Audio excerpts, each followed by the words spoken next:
There's a new commissioner in town, and we've got an update.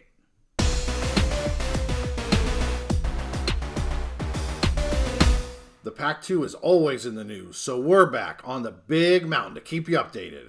Hey, it's great to have you here on the mountain again. I am JY, and this is my good friend Steve. And Steve, it's been a little bit since we've done any sort of PAC-2 update, but it's about time again because the last one we did was about Georgie going out, and now we got Teresa coming in. So there's a couple things I want to make sure we talk about. The first thing we'll hit is a Schultz interview that he had with Wilner. Talk a little bit about some reporting from Canzano, and then I want to get into the press conference with Schultz and Teresa Gould, the new commissioner for the PAC. I really enjoyed this Q&A with them. Sometimes it's just fluff, but I really found them giving us some really solid data on this. So we're going to end with that, kind of that Q&A section that they had. And it was an introduction of the new commissioner, but, you know, they always open it up. And, of course, your normal people are there. I know Wilner had a question, Canzano had a question, ESPN, all that kind of stuff.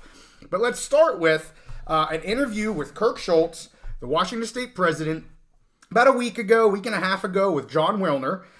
Here, he shed some light on the pitch that was made from himself and President Murphy, the Oregon State president, to the CFP's governing board, granting the permanent P5 status. That was their request. And so we had heard that, you know, that nothing really came of that, but we're finally hearing from Kirk Schultz in terms of maybe what went on there.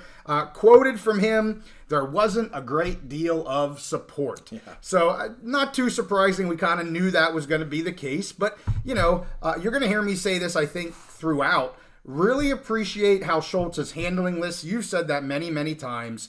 And I really appreciated the Q&A when we get to that with the interview. He knows what he's doing. He is going to leave no stone unturned. There may be nothing there. Right. Probably 99% of the time. It's probably there's not going to be anything there. But he is at least going to go through the motions. Yep. Lots of energy and time to do that, but I give him lots of credit as well.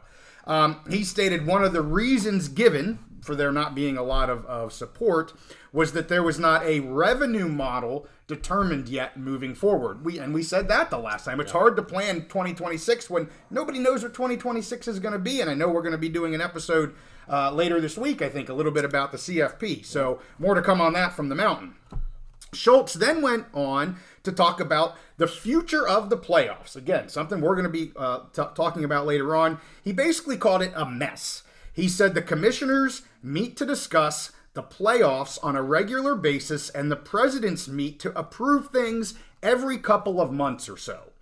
He said there is a lot of noise coming second and third hand right now, and then if the SEC and Big Ten are planning something, nothing has been communicated to the CFP. Lots of noise, as we know, in the press about that right now. Schultz would like the presidents to meet more frequently and take a larger role in leading the college football playoffs. He mentioned that one G5 president reminded the board of just that when the expansion talks stalled in 2022. The presidents got involved and got things moving again. The 12-team CFP will now be the landscape, as I think we all know, for 24 and 25. Beyond that, there's absolutely nothing. No playoff, no format, no governance, no revenue distribution, no media contract yet, although, again, lots of noise about ESPN. And then you have, was it the MAC commissioner saying, we haven't even seen a draft of this sucker. So lots of noise, and Schultz is literally saying that here in this interview. He stated expanding the playoffs to 14 and giving more auto bids to the P2 would make their already large influence over the sport grow exponentially. It is a risk that many presidents are aware of and wary of.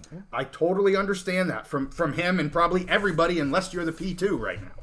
Schultz stated that some highly resourced schools have a different format in mind, one that would give them more auto qualifiers. That's a lot of the speculation that you're hearing in the news right now. For now, the PAC-2 are trying to remain relevant and be as flexible as possible. He stated that several other presidents are committed to keeping Washington State and Oregon State an integral part of the CFP conversations moving forward. But what does that really mean? I don't know, but clearly he's got some friends, and we'll see what happens. And I hope they are. I hope the G5 is. This isn't just a 2-conference league or 2-conference college football playoff model. Let's get into just a little bit here with Canzano. He talked about Stanford and Cal. I want to hit this real briefly, and then we're going to get into the Teresa Gould press conference.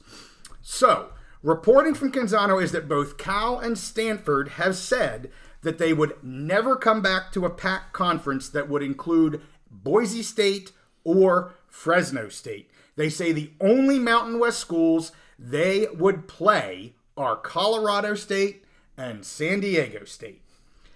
Quite frankly, JY's opinion, this is some of the arrogance that destroyed the PAC. Yeah, of course. I'm really anxious to see where these two schools, if anybody from the PAC I might have a little bit of problem with right now, it's probably these two, because they just seem so arrogant about what went on, and they were really the left behinds too, and got bailed out by the ACC there in the end. And you can hear what the ACC now say, at least some of the schools in the ACC, FSU in particular. Why the heck did you go after these stupid schools? I mean, those schools, they got wine taste on a beer budget.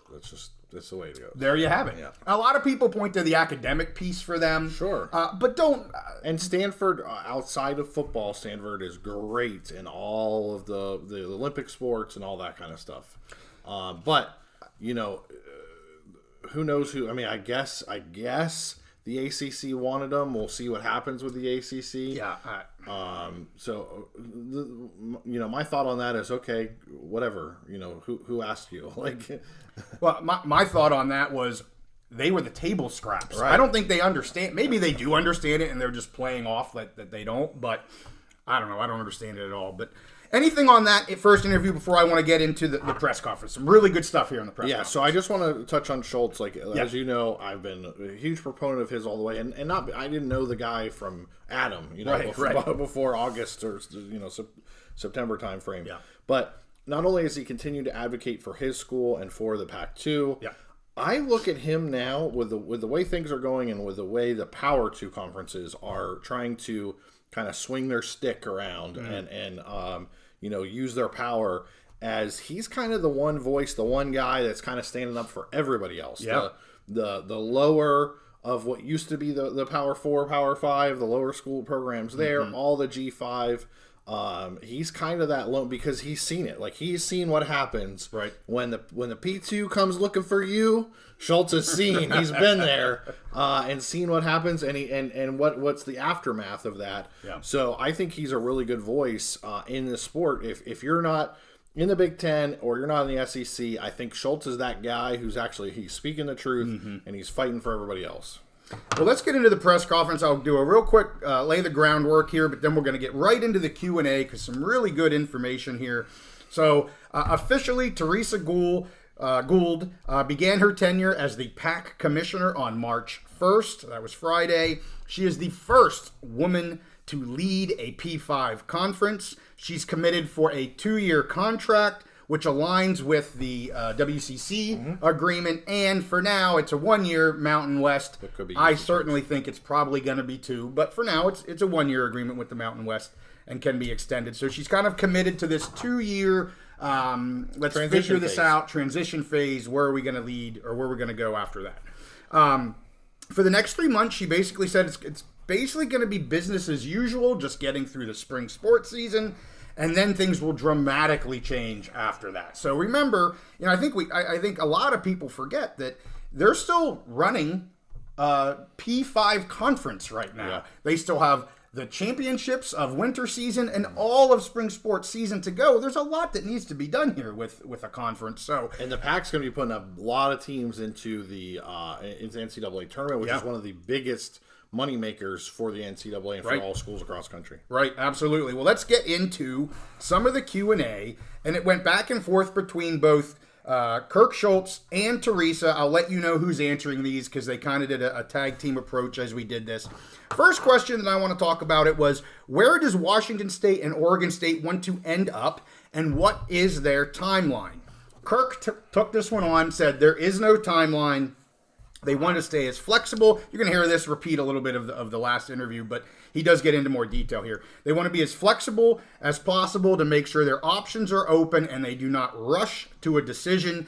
They wanted to map out some pathways to continue to compete at an elite level, and a national level. He wants to ensure that there is top-tier conference on the West Coast, and I found that to be really interesting. He wants to ensure, at least what he's saying, that there's a top-tier conference on the West Coast. For those that know that I'm a Mountain West cheerleader, I'm saying, hey, the Mountain West can be that. If they can't rebuild the PAC, which I have a lot of questions on rebuilding a PAC, I think the Mountain West is potentially your premier west side of the country conference here. But we'll see how that goes. And we've said that many times over the months, and obviously Schultz has been listening to the Big Mountain. He's Absolutely. one of our 1,312 subscribers. There you go. Mr. Schultz. Absolutely. Yeah. Also wants to ensure that they can manage both travel due to cost, but also due to student academic performance.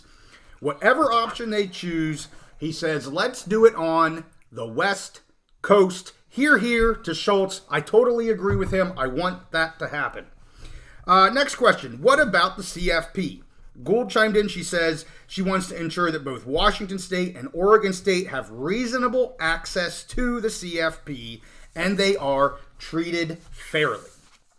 Next question, recruiting, coaches, and holding on to student athletes with the transfer portal. Schultz answered this, really appreciated what he had to say here. Kind of the question was just like, how difficult is it going to be moving forward to recruit coaches and retain these? And he spoke for Washington State. He said, Washington State was fortunate that only a few students from football actually went into the portal after all of this went down. And it really surprised them that there weren't more. I mean, they were obviously very happy that it didn't happen, but they were surprised that it didn't happen. But the coaches stated that there's really strong relationships with the players, a very strong culture there, and transfers were not nearly as bad as what they originally had feared. Well, correct me if I'm wrong, but when they had the coaching change, or no, they didn't have a coaching Correct. change. That's right. Oregon State had Oregon State, right. Washington State did not. Correct. So that helps. That's a major... Right, and that's why I said earlier, I'm talking Washington State. Yeah, Okay. okay. I'm not sure Oregon State would probably say quite the same thing at this point. But anyway, moving on, he says they understand that they will not have the same revenue coming in during outer years, 26 and beyond. They will have to make adjustments to pay and to their budget, but they do not have to do that overnight, and they will make a measured approach for a sustainable academic athletic program. Coaches have been a part of those discussions internally. So he's foreshadowing what's coming.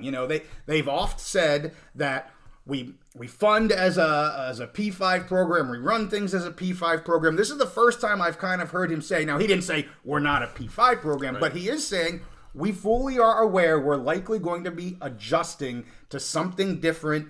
They're going to take a measured approach. They're going to have to adjust their coaches' pays, their budgets. And that's the reality of the situation. I'm not saying he's changing his tune, that they don't want to continue to be a P5.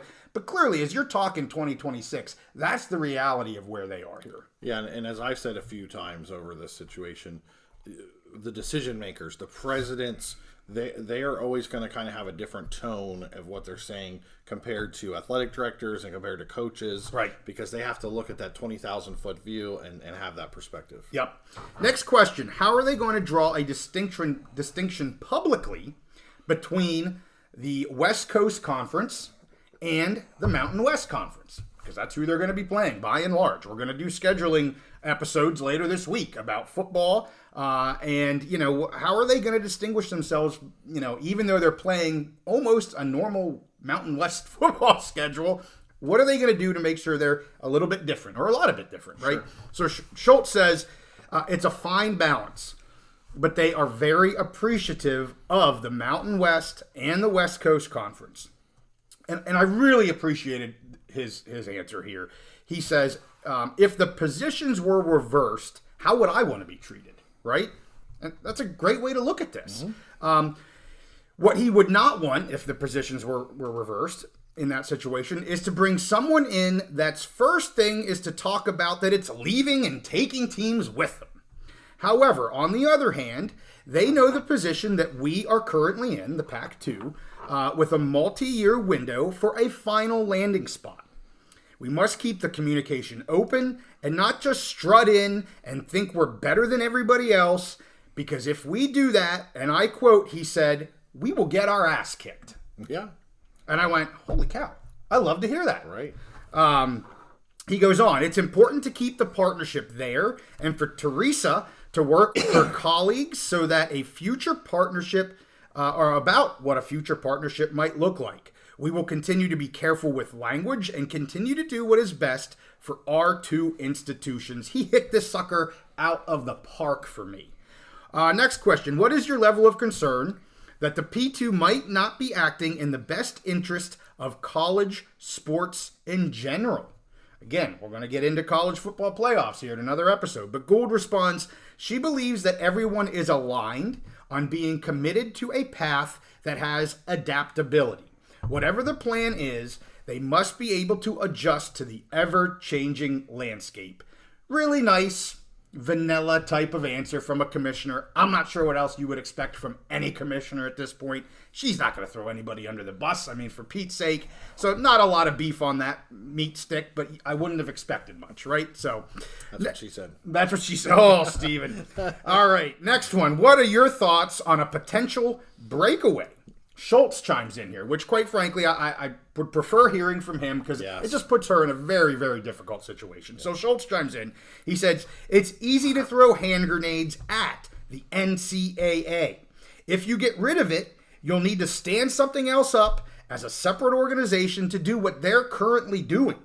The idea that we will see a breakaway is just recreating the NCAA. Why not reform it instead of recreate it? Most presidents appreciate Charlie Baker and his leadership. I thought that was very telling. Certainly a lot of hate being thrown at the NCAA, at maybe Charlie Baker, though he's relatively new. According to Schultz, he's saying he came in at probably the most difficult time they had, and he went on, I didn't write everything down here, but he went on to say there's still a lot of trust in Charlie Baker in trying to get this ship righted, trying to create the new path forward. So it sounded to me like, at least from him, not the P2, or at least the rumorings of the P2, that most people are thinking, hey, yes, fires are everywhere. We got to figure this out. But it sounds like they still have some trust in both Baker and the NCAA. Next one was, what about your plans for football broadcasting? Gould says there has been great interest in this for them. They're working hard to consider all their options, and they do expect an announcement soon. What about the intellectual property of the PAC? Gould says as of July 1st, they are still the PAC-12 conference and will continue to use and own the assets moving forward. They will continue to keep records and archives of the PAC-12. I think in another episode, outside of this press conference, she stated that we're the Pac-12 conference. We call them the Pac-2. I think a lot of people are starting to call them the Pac-2. She was very clear. No, we're not the Pac-2. We're the Pac-12 conference. Okay. They still own the brand. They own the brand, and that's part of why I think they want to rebuild it, is because of that brand name. If you let it go to we're a Pac-2, you're almost somewhat kind of admitting defeat a little bit. Right. So they're very focused on Pac-12. I'm actually going to try to continue saying Pac-12. I think in fairness to them, It's going to be hard because we've been saying Pac-2, but they want to be called the Pac-12. At least she does. So I'm going to do my best to call them the Pac-12.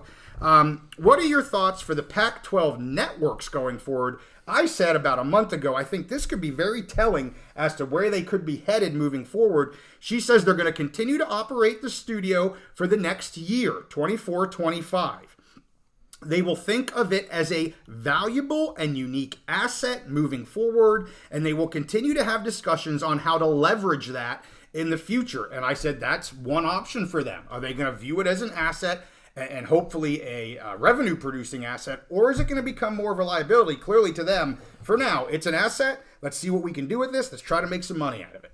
The last one I have here, have there been any further negotiations with the Mountain West Conference? Gould flatly just said no. Schultz went on to say, he's looking forward to fans seeing some new locations, eager for the fans to get out to some of these new places in the West. He mentioned Reno, Las Vegas, Hawaii, and he's anxious to hear what the fan experience is like. I love to hear it. I love what Schultz had to say in this daggone press conference.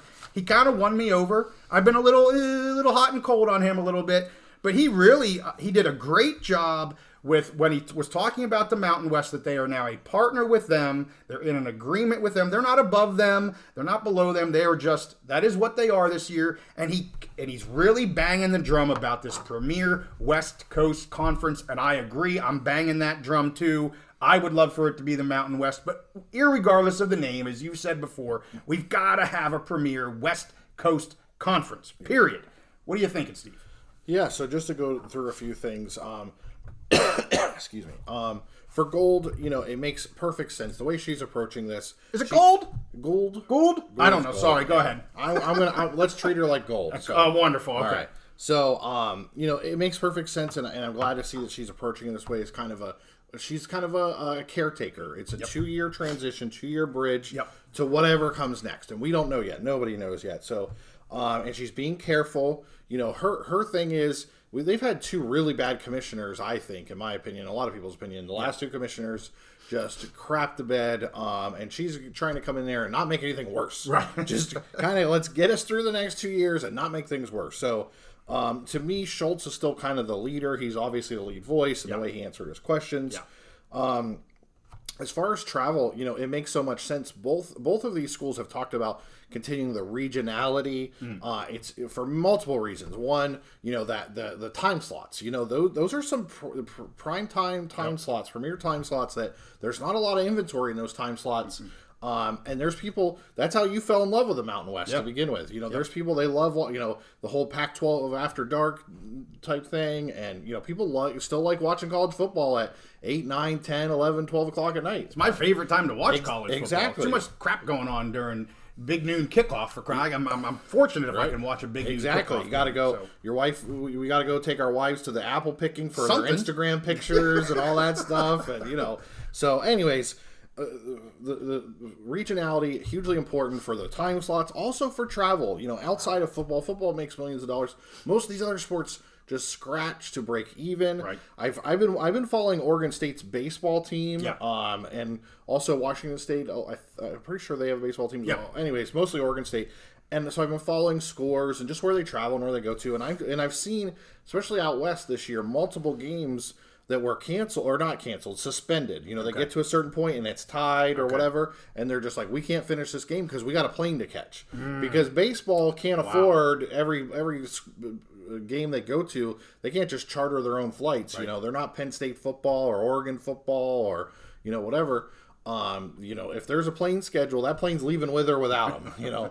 So anyway, so I think the regionality is huge, and I think Schultz has continued to beat that drum from the very beginning, from back in August to now, of why regionality is important. I've said from the very beginning, I think this whole thing ends with some kind of merger. The fans, the people on the message board want to argue about a reverse merger, forward merger, reverse merger, sideways merger, whatever. And I don't buy into any of that. I think there's a great opportunity, and I think this is where it ends up, is some kind of a merger. And not just, so you have these 2 teams of the PAC, you have the Mountain West, which I honestly, if you look at top to bottom, all the sports, basketball, football, everything, to me, the Mountain West is the premier of the G5 conferences. And you if you can add Oregon State and Washington State to that, and really there's some good partnership opportunities for that West Coast conference. You could imagine a basketball conference. We've been watching a lot of Mountain West basketball. I think you have a Mountain West episode we're going to be releasing here, Mountain West basketball episode. If you could combine the really good basketball that's being played in the Mountain West with these 2 teams and get Gonzaga in there or some other West Coast teams in there, I think there's a great opportunity here, and I think everything is going to work out to the point where that is going to happen. Whatever it looks like, whether we call it the PAC, the Mountain PAC, the whatever PAC, I think that's where it's going. It just makes so much sense. And Schultz, he's a straight shooter. He's been a straight shooter this whole time. Yep. He's advocating for the best for his school. He's not going to commit to anything until he fleshes out all of his options. Yep. And the entire time I've said this plan, this partnership with the Mountain West gives them that bridge, gives them that year or two to figure out the landscape. And honestly, when we get to 25 and 26, we've talked about this in other episodes. I think the whole community of college football and college sports is going to understand that it's really the PAC-12, or I mean the Power 2, and everybody else. Yeah. And these guys, if they can band together, the Mountain West with these two schools, if they can band together, they can be that premier West Coast conference. There's a lot of value there. It just makes sense. So to me, I think that's where we're headed. And I've been a big fan. I'm glad you're back on the Schultz, the bandwagon, or the train, the Schultz train, because he has made sense the whole way. And everything he has said, yes, he's looking at every option, but I think that's where we're going to end up. And he's a great leader. The best voice to me outside of the SEC and the Big Ten for advocating for everybody else right now is Schultz. And I would say he's moved a little bit from, in the beginning, he was talking about regionality. That's how he would couch his words, regionality. Mm-hmm. Now he's talking about a premier West Coast conference. Yeah. And, okay, it's the same thing. But to me, you got to somewhat read, I don't even say read between the lines. He's being, I think, very clear about what he's saying here. You know, that last one about he's anxious for the fans to see some of these West Coast, or these Mountain West facilities, go to Reno, Las Vegas, Hawaii. He's anxious to hear their experiences. He is laying the groundwork here with me, I think. And it doesn't mean that's going to happen, but I think as time goes by, he's understanding that likelihood is becoming more and more relevant. And so he's laying this, regionality / Western, premier Western side of the country conference. He's laying that groundwork, and so that's why I really appreciate specifically this one. I thought it was just going to be like, I'll give it a listen. I'll hear what the new commissioner has to say. But Schultz knocked it out of the park for me here. I don't know why. I really appreciate it. I was probably in a good mood that day. Yeah. I don't know. JY in a good mood. That really happens. So I think he's been laying that groundwork the whole time. Yeah. What happens is there's certain times fans pick out what they want to hear. Yeah. I think he's been managing fans' perspective. Managing their expectations, because they were hurting at the beginning. They were, we're the pack, right? We are strong. We're the Conference of Champions. We are not going to just be downgraded, whatever. And so he had to kind of let them know, regionality at the very beginning. Like, we're going to still fight. We're going to look at every Power 2. We're committed to staying Power 2 or Power 4, Power 5, whatever, a power conference. Right. But he kind of gave them that first, but also regionality is important. Let them think about that for a while. Now he's letting people stew on, maybe we should be the premier West Coast conference, and I agree with you. He's laying the groundwork. I think he's been doing this for the very beginning. Yeah. If the Big Ten called today, tomorrow, next week, next month, and said, "Hey, we want you here," they would be in there in a moment's notice. Absolutely. But at this point, it doesn't even look like the ACC or Big 12. The Big 12 is an option, and really, I still think they can build something that's right there on par with whatever the ACC ends up being and what the Big 12 is now. And I think he sees those opportunities. He's not going to step in it. He's not going to get out ahead of his skis. Right. But I think he's a smart leader with long-term vision. Well said. I agree. With that, we'll wrap this one up. We got a lot going on this week, Steve. As you said, we're going to do a Mountain West focused basketball episode tomorrow. We're going to get out scheduling because the Mountain West just did their scheduling. Just was released the end of last week. So we're going to do one on the Mountain West. We're going to do one on the Pac-12, Oregon State and Washington State, because they're playing these teams. We're going to stand alone, a scheduling episode for them. And then you have your second episode on the 2030 series that we're doing coming out on Thursday. So just all kinds of good stuff happening here on the mountain. Where we're going to talk about what's the future of the college football playoff, where we think it heads in 2030. Seems like it changes week to week. But we're going to put on our prediction caps and try and see where it's going to be in 2030. And we're going to filter out the noise, as Schultz said. Lots of noise. We're going to try to filter that out and talk about where we realistically think things are going to be headed. So, hey, with that, we thank you guys for watching. We love doing these Pac. I don't know. This is like my favoriteest thing, other than picking games, which we can't do right now. This is one of my favoriteest topics we do on here, Pac-12 updates.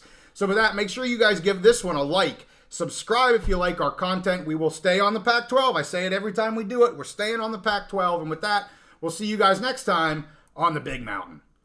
I'm a Beaver believer, and JY's back on the Schultz bandwagon.